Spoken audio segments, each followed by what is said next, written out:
BJD 25 वर्षर शासन पर मध्य प्रगति दृष्टि आज भी पछरे ओडिशा निर्दिष्ट एक ताबिल गोष्ठी ओडिशार शासन को निज नियंत्रण में रखिछंती।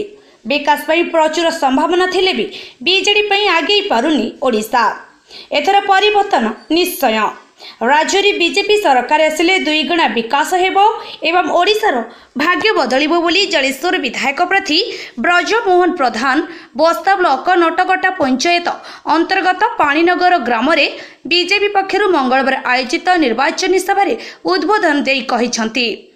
एही सभारे वरिष्ठ बीजेपी नेता सीताराम राउल अध्यक्षता करी मोदी सरकारक विभिन्न लोकाभिमुखी योजना संपर्क में आलोकपात करथिले। विधायक प्रार्थी ब्रजमोहन प्रधान सरकार आसिले महिला को सुभद्रा योजना रे 50,000 टंका प्रदान करा जिवो। राज्य को तामिल शासन मुक्ति करने सह स्वास्थ्य शिक्षा कृषि गमनागमन रेल नियुक्ति क्षेत्र में ऐतिहासिक विकास सह स्वच्छ शासन पाई बीजेपी एमपी प्रार्थी प्रताप चंद्र षडंगी और विधायक प्रार्थी ब्रजमोहन प्रधान को विपुल संख्यार भोट दे विजयी करने को निवेदन करथिले। बीजेपी नेता राजेश कुमार खटुआ, जिला कृषक मोर्चा सभापति अनिल साहू, उपदेष्टा कृष्ण मोहन गिरी, भरत चंद्र गिरी, कोर कमिटी सदस्य रमेश चंद्र दास और शिशिर प्रधान, शिव सेनापति, उपदेष्टा प्रबोध कुमार दास, पंचायत सभापति अक्षय स्वाई प्रमुख मंचासीन होई केन्द्रर समस्त योजनार सफल रूपायन पई राज्य रे डबल इंजिन सरकार गठन पई आह्वान देथिले। एही अवसर में अन्य दलरू बहु कर्मी बीजेपी रे सामिल होइथिले। सेमानकु विधायक प्रार्थी श्री प्रधान दलीय टोपी और उत्तरीय दे स्वागत करथिले। एक विशाल बाइक शोभायात्रा रे प्रार्थी प्रधान विभिन्न गांव परिक्रमा करी भोट भिक्षा करथिले। परिशेष रे चलचित्र अभिनेत्री पिंकी प्रधान पहुंची भोटरों को सचेतन कराइबा सह बीजेपी को भोट देबा पई प्रचार करथिले। नेतृत्व सहित मिसिबा एवं आगामी दिन में भारतीय जनता पार्टी जो नेतृत्व भारत वर्ष में नौचंती नरेंद्र मोदी को तृतीय थर पर प्रधानमंत्री करवा ये सब आमर मुख्य उद्देश्य और आभिमुख्य।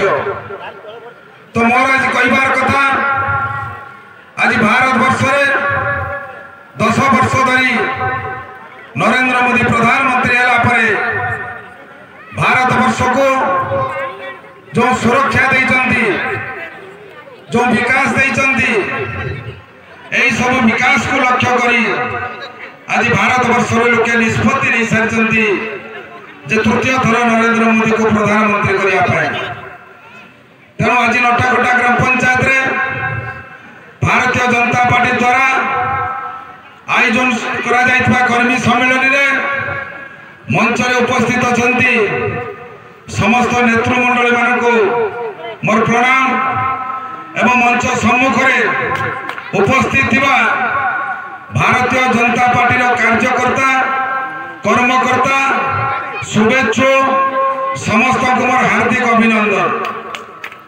तो निश्चित भाव में ओडिशा पाई गोटे विचार करिबार समय आसी।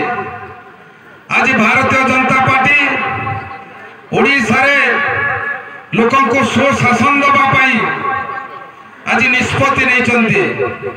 तो यही परिप्रेक्षी में मोर आपण को केते कथा कहबार अछि। आज 24 वर्ष धरी ओडिशा रे बिजू जनता दल क्षमतासीन अछि। नवीन बाबू नेतृत्व नौचंती किंतु 24 वर्ष भितर ओडिशा रे ओडिया माटीर गर्व पाई ओडिया जातिर गर्व पाई आज 4.5 कोटी ओडिया भितर आज नवीन बाबू क्या योग्य भावी पारे ना जहाँकि नेतृत्व दवाई आज तमिलनाडु जन को भड़ारे आने जे कि सी होती पांडियन महोदय। तो यही कथा को आज ओडिशावासी विचार करिवार अछि जे ओडिशा को तमिल शासन हाथ में टेकीदबा ना ओडिशार दायित्व जड़े ओडिया पुओ जड़े युवक हाथ में टेकीदबा आज विचार करिवार समय आसी। आज भारतीय जनता पार्टी भारतवर्ष अमरधा रोडरू वेणुधर दासଙ୍କ रिपोर्ट अपराह्न लाइव।